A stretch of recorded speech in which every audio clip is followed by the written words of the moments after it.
Hello students, we are studying the third chapter of history, the making of global world. Students, in this chapter today we will discuss the third topic, rise of mass production and consumption. और हम US के बारे में पढ़ रहे हैं कि US जो था पहले इंटरनेशनल डेब्टर था, लेकिन उसने अपने को ट्रांसफॉर्म किया किसमें, इंटरनेशनल क्रेडिटर में।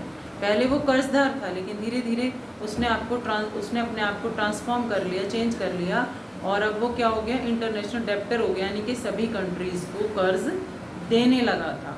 तो अभी हम इसमें डिस्कस करते हैं topic, the rise of mass production and consumption, यानी कि बड़े पैमाने पर यूएस में किस तरह से प्रोडक्शन हुआ और उसकी खपत हुई।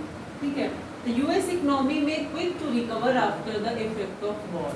वॉर के इफेक्ट के बाद, वर्ल्ड वॉर के प्रभाव के बाद क्या हुआ था, इकोनॉमी में quick to recover after the, यानी कि यूएस की इकोनॉमी में क्विकली इंक्रीमेंट हुआ, क्विकली इम्प्रूवमेंट हुए। ड्यूरिंग 1920s के दौरान unique feature of US economy was mass production, और सबसे ज़्यादा क्या आया वहाँ पर, बड़े पैमाने पर प्रोडक्शन शुरू हुआ। मास प्रोडक्शन मीन्स वहाँ पर प्रोडक्शन शुरू हुआ। और प्रोडक्शन क्या है, Henry Ford, founder of Ford Motors, जो हेनरी फोर्ड थे जिन्होंने फोर्ड मोटर्स लाया, जो फोर्ड मोटर्स के फाउंडर थे, जो आपने सुना होगा फोर्ड ट्रैक्टर, फोर्ड कार, तो इसके जो फाउंडर थे वो, उन्होंने मास प्रोडक्शन लाया, यानी कि उन्होंने अपनी फैक्ट्रीज लगाई फोर्ड के नाम से और प्रोडक्शन शुरू कर दिया, तो ब्रॉट द मास प्रोडक्शन। कौन brought, Henry Ford brought the mass production. Pioneer of mass production in factories, अब क्या हो गया, जो फैक्ट्रीज में मास प्रोडक्शन यानी कंपनीज में प्रोडक्शन बढ़ गया, इंक्रीमेंट हुआ, इम्प्रूवमेंट हुआ। देन मास प्रोडक्शन क्या है, increasing productivity and reducing price. जब प्रोडक्टिविटी बढ़ने लगी तो प्राइस चीज़ों के रिड्यूस होने लगे। ठीक है, worker begin to earn better in US. अब जो यूएस के वर्कर थे वो अच्छा कमाने लगे, अपनी जो उनकी इकोनॉमिक कंडीशन थी वो बेटर होने लगी। Huge demands for various products, अब क्या होने लगा, बहुत सारे प्रोडक्ट्स की डिमांड बढ़ने लगी, यानी कि प्रोडक्शन बढ़ गया और डिमांड बढ़ने लगी, जिसकी वजह से प्राइस रिड्यूस होने लगे। ठीक है, huge demand for various products, जैसे कि एग्जांपल कार प्रोडक्शन 1919 में 2 मिलियन था, बट वही कार प्रोडक्शन 1929 में 5 मिलियन हो गया, क्योंकि प्रोडक्टिविटी बढ़ गई, कंजप्शन बढ़ गया। ओके, अब production of white goods, white goods का क्या प्रोडक्शन है देखते हैं। वाइट गुड्स क्या थी, first of all we will see, refrigerator, washing machine, radio etcetera, these are the white goods.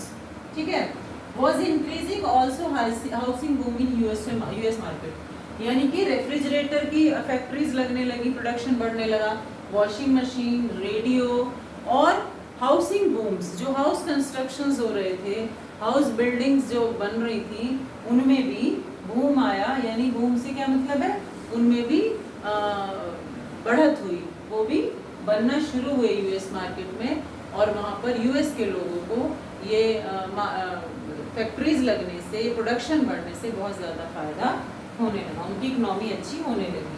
All of this made US prosperous economy, और इस सब ने क्या कर दिया यूएस को, कि इकोनॉमी को बेहतर बना दिया। अब starting exporting capital to the rest of the world, और अब क्या किया, जब प्रोडक्शन बढ़ गया, कंजप्शन बढ़ गया, इकोनॉमी बढ़ गई, तो बाकी जो कंट्रीज थे उनको यूएस लोन देने लगा फिर से, यानी वो क्रेडिटर, इंटरनेशनल क्रेडिटर बन गया। Emerge is the largest overseas vendor, help in European recovery.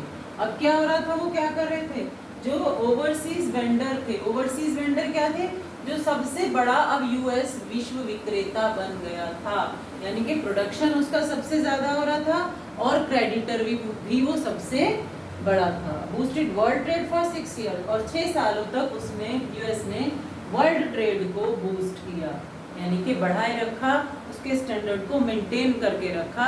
क्यों, क्योंकि वो वर्ल्ड ट्रेड को क्या करने लगा, उसका प्रोडक्शन ज़्यादा था, वो क्रेडिटर था, क्रेडिट कर रहा था, तो इसलिए उसने वर्ल्ड ट्रेड को भी 6 सालों तक बरकरार, उसकी कंडीशन को बरकरार रखा। तो ये हमने पढ़ा rise of mass production and consumption in US. US की वर्ल्ड जो वॉर टाइम था उस टाइम पे क्या कंडीशन थी, और आफ्टर वॉर उसने आपको किस तरह से अपने आप को बिल्डअप किया, ग्रो अप किया, सेटल किया। ठीक है, तो next topic we will discuss in the next video. Thank you.